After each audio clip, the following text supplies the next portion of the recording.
Dating apps have convinced many decent men that they're unattractive. And often that's not actually true. And maybe never really, because we've all seen exceptions, whatever attractiveness means.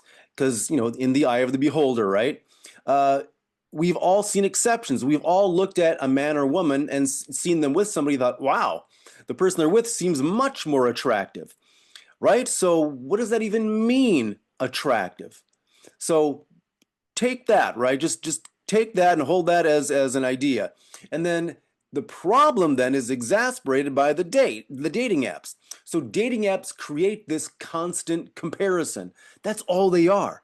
You're experiencing that too. When you're on there, you're comparing the different women, so you're doing it as well.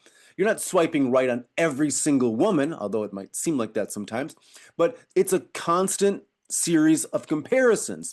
And imagine applying for thousands of jobs and then hearing nothing back. Eventually, you begin to question yourself, like, oh, maybe I shouldn't have this job, or maybe I'm not hireable, or whatever it is, right?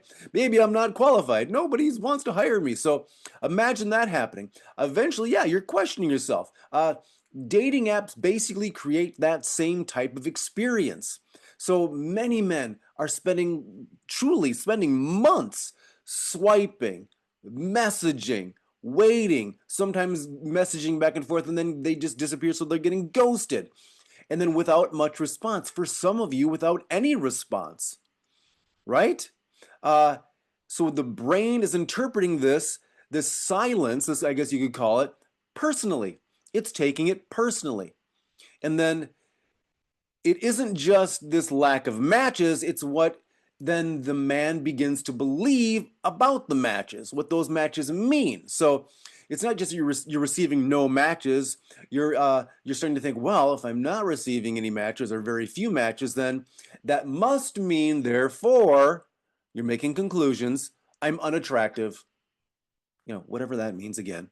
I must be boring. Women just don't like men like me. But those conclusions often go far beyond the evidence. As I say this a lot, but the conscious mind looks for evidence. If there is no why, oh, it'll make a why. It'll figure out one. It'll just make it up. Apps reward very specific behaviors. Another problem. They reward things like quick judgments.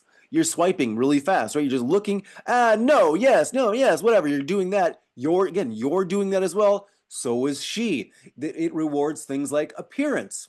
You're doing that as well. I mean, how often do you read profiles? You go over every single profile? Is it possible there could be a woman who maybe doesn't take that great of a picture, isn't super photogenic or average or whatever it is, but her profile would be amazingly attractive to you, amazingly sexy to you, but you never take the time to read it? Something to consider. So it rewards short attention spans. It's really fun. You're probably on these dating apps, or you were if you stopped, every day, maybe many times a day. It's kind of fun. It's rewarding. You get your dopamine thing. But long-term attraction often depends on things that really, frankly, don't show up well on these apps. So things like warmth. How's that going to show up on a dating profile on an app? Humor, emotional intelligence, presence. It's a photograph. Character, again, photograph. And just that sense of being in the moment with somebody in reality. Because many of you men you're successful, you're educated, you're interesting, and that's just not going to show up on most of your apps. With the best of writing, with the best of scripts, whatever, it's just not going to show up because it's a dynamic thing that's happening. So confidence essentially just collapses. So many, you're often maybe checking the apps many times a day. And it'll seem like when you're checking these apps that you're getting feedback, right? Negative feedback. You're getting negative feedback about you that's how you're, quote, logically interpreting this. So it'll feel like negative feedback. And then after enough disappointment, self-worth becomes tied to these notifications or lack of notifications. So then your self-worth just plummets. And then there's a never-ending spiral, right? That downward spiral. That's just some of the problems with these dating apps. A dating app measures swipes. That's what it measures. It doesn't measure your ability to build a meaningful, deep, loving relationship, a romantic relationship. It doesn't measure those things. It can't measure those things. I will see you on the next video.